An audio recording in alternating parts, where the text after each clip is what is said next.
السلام علیکم ورحمۃ اللہ وبرکاتہ۔ معزز سامعین و ناظرین، آج ہم فشار الدم اور جریان خون کے بارے میں گفتگو کریں گے۔ فشار الدم یعنی ہائی بلڈ پریشر آج کل کا عام مرض تصور کیا جاتا ہے۔ تقریباً ہر گھر میں ایک یا زیادہ لوگ ہائی بلڈ پریشر میں مبتلا نظر آتے ہیں۔ ہائی بلڈ پریشر ایک علامت ہے کہ خون گاڑھا ہو گیا ہے اور شرائین و اوردہ تنگ ہو گئی ہیں۔ کسی بھی وقت یہ خطرناک ثابت ہو سکتا ہے۔ دماغ کی شریان پھٹ سکتی ہے، فالج ہو سکتا ہے اور دل کا دورہ ممکنات میں سے تصور کیا جا سکتا ہے۔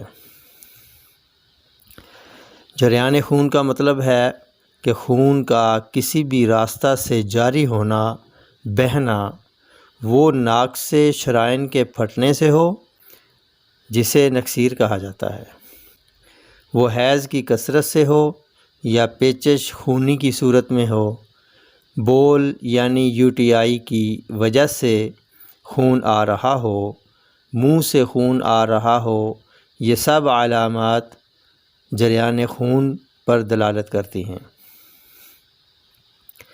اگر ایسی کیفیت رونما ہو تو پریشان ہونے کی ضرورت نہیں ہے۔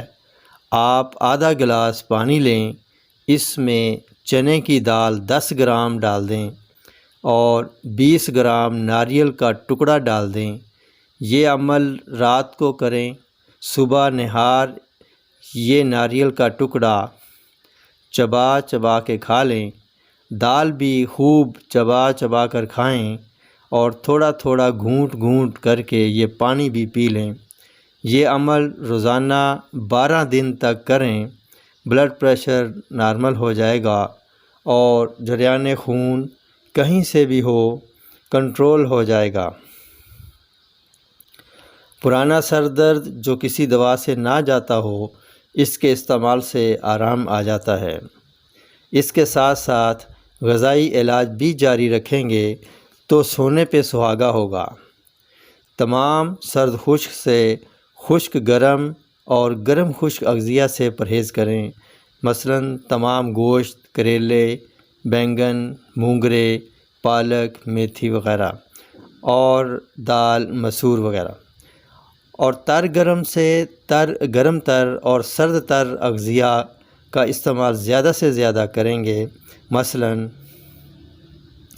کدو، توری، ٹینڈے، شلجم، مولی، گاجر، امرود، کیلا، کھیر، کسٹرڈ، فیرنی، سوئیاں دودھ والی اور ڈبل روٹی دودھ کے ساتھ استعمال کریں۔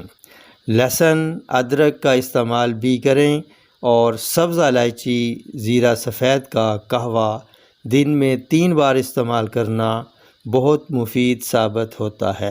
اگر بلڈ پریشر ہو تو اس میں دھنیا خشک بھی ڈالا جا سکتا ہے۔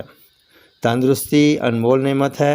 انہی الفاظ کے ساتھ اب اجازت چاہوں گا، پھر ملیں گے اگلی ویڈیو میں ایک نئے ٹاپک کے ساتھ۔